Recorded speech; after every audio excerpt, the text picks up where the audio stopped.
Farm house drugs కేసులో పోలీసుల దర్యాప్తు కొనసాగుతోంది. శంషాబాద్ రూరల్ పిఎస్ నుంచి మాజీ ఎమ్మెల్యే పైలట్ రోహిత్ రెడ్డిని తరలించారు. రోహిత్ రెడ్డితో పాటు రితేష్ రెడ్డి, నితీష్ శర్మను కాసేపట్లో ఉప్పరపల్లి కోర్టులో హాజరుపరచనున్నారు పోలీసులు. ఏలూరు టీడీపీ ఎంపీ పుట్టా మహేష్ తో పాటు ప్రియాంక రెడ్డికి నోటీసులు ఇచ్చి వదిలేశారు. ఏపీ పెద్దల ఒత్తిళ్లతోనే ఎంపీని వదిలేశారని ఆరోపణలు వస్తున్నాయి. ఫామ్ హౌస్ డ్రగ్స్ కేసులో 11 మందిలో 6గురికి డ్రగ్స్ పాజిటివ్ వచ్చింది. రైట్స్ సమయంలో పోలీసులపైకి కాల్పులు జరపడంతో నిందితులపై ఆర్మ్స్ యాక్ట్ కింద పోలీసులు కేసు నమోదు చేశారు. ఫామ్ హౌస్ డ్రగ్స్ కేసులో పోలీసుల దర్యాప్తు కొనసాగుతోంది. దీనికి సంబంధించిన పూర్తి డీటెయిల్స్ అందించేందుకు మా కరెస్పాండెంట్ సాయి కిరణ్ అందుబాటులో ఉన్నారు. సాయి కిరణ్, చెప్పండి, పూర్తి డీటెయిల్స్ ఏంటి?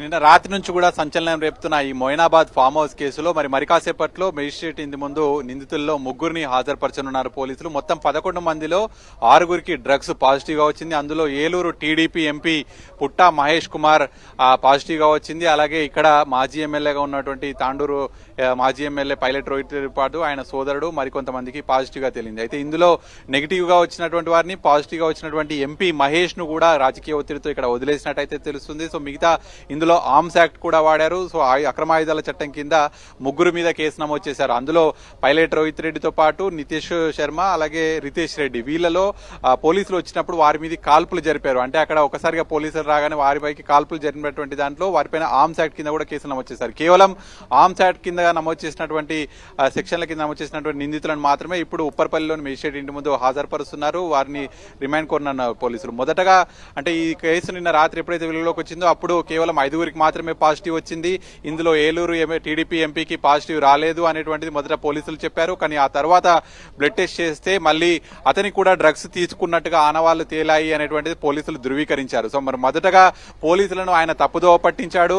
ఆయన ఏదైతే యూరిన్ టెస్ట్ ఇవ్వాల్సినటువంటి సమయంలో యూరిన్ లో ఆయన వాటర్ కూడా కలిపి ఆ డైల్యూట్ చేసి ఆ డ్రగ్స్ టెస్ట్ పాజిటివ్ గా రాకుండా చేశాడు. సో ఇదిలో పోలీసులను తప్పుదోవ పట్టించినటువంటి అభియోగం కూడా ఉంటుంది. కానీ అవేవి కూడా పట్టించుకోకుండా అతను ఒక ఎంపీగా ఉండి ఈ విధంగా ఒక డ్రగ్ సప్లయర్ ను ఎవరైతే రవి అనేటువంటి వ్యక్తిని బెంగళూరు చెందినటువంటి అతను డ్రగ్స్ ఇక్కడ తీసుకొచ్చి ఇక్కడ ఫామ్ హౌస్ లో పార్టీ చేపిస్తుంటే ఇంత పెద్ద ఎత్తున అతని పైన అభియోగాలు ఉన్నా కూడా దీని వెనకాల ఉన్నటువంటి ఏదైతే బ్యాక్గ్రౌండ్ మొత్తం కూడా వెరిఫై చేయాల్సినటువంటి అవసరం ఉంది. ఇవన్నీ కూడా లేకుండా అతనికి కేవలం నోటీస్ ఇచ్చేసి పంపించినటువంటి పరిస్థితి ఇక్కడ కనిపిస్తుంది. అయితే కేవలం ఆర్మ్స్ యాక్ట్ కింద మాత్రమే రోహిత్ రెడ్డిని మెజిస్ట్రేట్ ముందు ఆధారపరచున్నారు. సో మరి వీళ్ళు అంటే మరి రోహిత్ రెడ్డి కూడా గతంలో చాలా కేసులలో, బెంగళూరులో డ్రగ్స్ కేసు లాంటి కేసులలో కూడా అనేక సార్లు డ్రగ్స్ కేసులలో పైలట్ రోహిత్ రెడ్డి పేరు వినిపించింది. సో మరి అలాంటి పైలట్ రోహిత్ రెడ్డితో ఏలూరు టీడీపీ ఎంపీ పుట్టా మహేష్ ఇట్లా ఈ విధంగా పార్టీలలో పాల్గొనడం పైన ఇప్పటికే రాజకీయ వర్గాల్లో కావచ్చు ప్రజల్లో చాలా పెద్ద ఎత్తున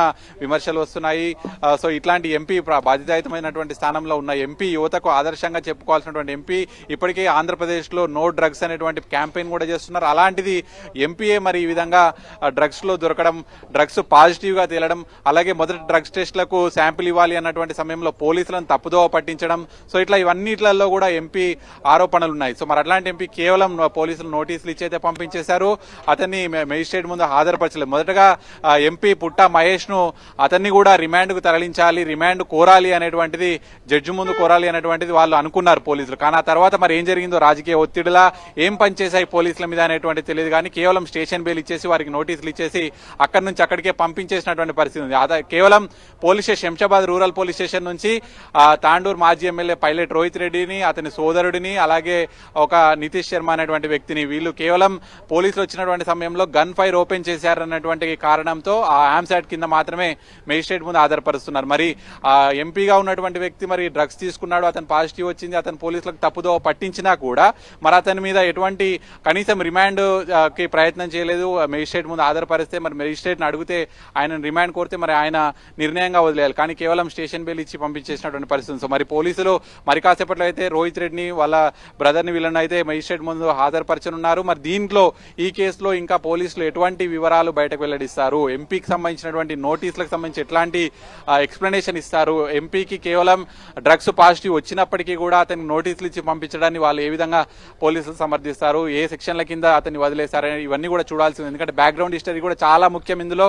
డ్రగ్స్ టెస్ట్లో పాజిటివ్ వచ్చిందంటే అతను ఇంతకాలం నుంచి డ్రగ్స్ తీసుకుంటున్నాడు, ఆ గతంలో వెళ్ళినటువంటి పార్టీలు ఏంటి, ఎక్కడెక్కడ వెళ్ళాడు, ఏ రాష్ట్రాలకు వెళ్ళాడు ఎంపీ, హైదరాబాద్లో తరచుగా ఎక్కడెక్కడ పార్టీలు చేసుకుంటున్నాడు ఈ పుట్ట మహేష్ అనేటువంటి ఎంపీ. సో వీళ్ళంతా ఇవన్నీ కూడా చెక్ చేసి విచారించాల్సినటువంటి అవసరం ఉంటుంది. విచారించాలంటే రిమాండ్కి తరలించాలి, కస్టడీకి తీసుకోవాలి.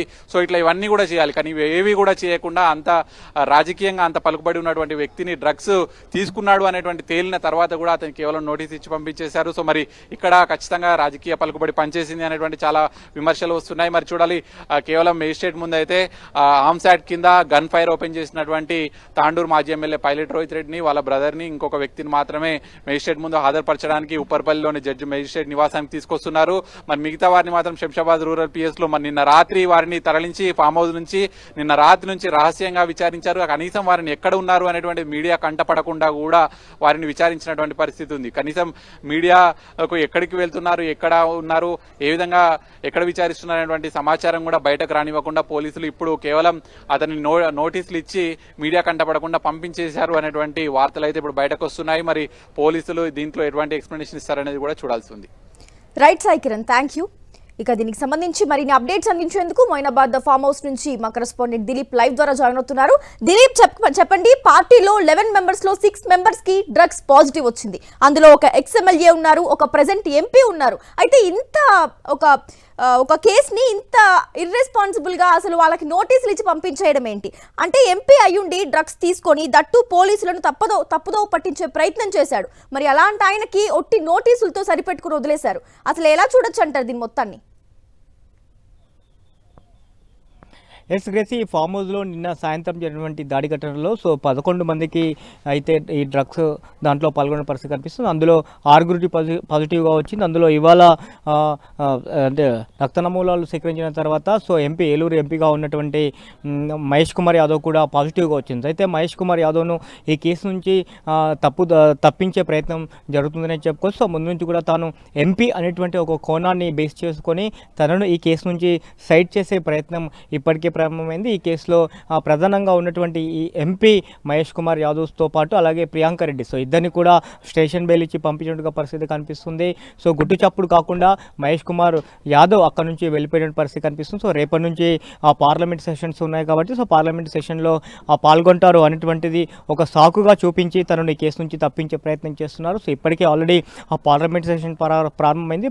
పార్లమెంట్ సెషన్లో పాల్గొనకుండా ఇక్కడ హైదరాబాద్లో ఉన్నటువంటి పైలట్ రోహిత్ రెడ్డికి సంబంధించిన ఫామ్ హౌస్లో ఇక్కడ డ్రగ్స్ తీసుకుంటూ అడ్డంగా దొరికినప్పటికీ కూడా తనను చూసి చూడనట్టుగా అధికారులు వివరిస్తున్న పరిస్థితి కనిపిస్తుంది. దీని వెనుక రాజకీయం స్టార్ట్ అయిందని చెప్పుకోవచ్చు. కొంతమంది ప్రభుత్వ పెద్దలు ఈ కేసు నుంచి ఇటు ఏదైతే ఈ ఎంపీ మహేష్ కుమార్ యాదవ్ను తప్పించే ప్రయత్నం చేస్తున్నారని చెప్పవచ్చు. మొత్తం 6 మందికి పాజిటివ్ వచ్చింది. అందులో ఇప్పటికే ఇటు మహేష్ కుమార్ యాదవ్తో పాటు అలాగే ప్రియాంక రెడ్డి స్టేట్మెంట్ని కూడా రికార్డ్ చేశారు. అందులో ముఖ్యంగా ఈ డ్రగ్స్ని కొకైన్ని ఈ బెంగళూరుకి సంబంధించినటువంటి వ్యాపారవేత్త ఎవరైతే ఉన్నారో తను కౌశిక్ సంబంధించి కూడా వాంగ్మూలాన్ని రికార్డ్ చేస్తున్నారు. రహస్య ప్రాంతంలో ఉదయం ఏదైతే ఎర్రగడ్డ ప్రభుత్వ ఆసుపత్రిలో బ్లడ్ శాంపుల్స్ తీసుకున్న తర్వాత వారిని రహస్య ప్రాంతాలకు తరలించారు. రహస్య ప్రాంతాల నుంచి ఇన్వెస్టిగేషన్ చేస్తున్నటువంటి ఆ పరిస్థితి కనిపిస్తుంది. ఇప్పటికే ఈ కేసులో ముగ్గురికి సంబంధించినటువంటి స్టేట్మెంట్లను అయితే రికార్డ్ చేసినట్టుగా తెలుస్తుంది. ఒకరు ఎంపీ, మరొకరు ప్రియాంక రెడ్డితో పాటు ఈ కొకైన్ సప్లై చేసినటువంటి కౌశిక్కి ఎలాంటి లావాదేవీలు ఉన్నాయి, ఎవరైనా పెడ్లర్స్కు సంబంధించి కూడా ఇన్వెస్టిగేషన్లో అడిగినటువంటి పరిస్థితి కనిపిస్తోంది. ఎక్కడి నుంచి ఈ కొకైన్ తీసుకొచ్చారు, ఎన్ని రోజుల నుంచి తీసుకొచ్చండి, కొకైన్ ఏ ప్లేస్ నుంచి తీసుకువచ్చారు, ఎవరు తీసుకురమ్మంటే మొయినాబాద్ ఫామ్ హౌస్కి తీసుకువచ్చారు, దీనికి సంబంధించి లావాదేవీలు ఏ రకంగా జరిగాయి, ఇది మొదటిసారి రావడమా, ముందేమైనా వచ్చారా అన్నటువంటి కోణంలో కూడా ఇప్పటికే కౌశిక్ సంబంధించినటువంటి స్టేట్మెంట్ని రికార్డ్ చేశారు. ఇక ఏదైతే ఈ డ్రగ్స్కి సంబంధించి కాకుండా కాల్పుల ఘటన జరిగింది కాబట్టి కాల్పుల ఘటనలో ఆర్మ్స్ యాక్ట్ ప్రకారం ఇటు పైలట్ రోహిత్తో పాటు తన తమ్ముడికి సంబంధించినటువంటి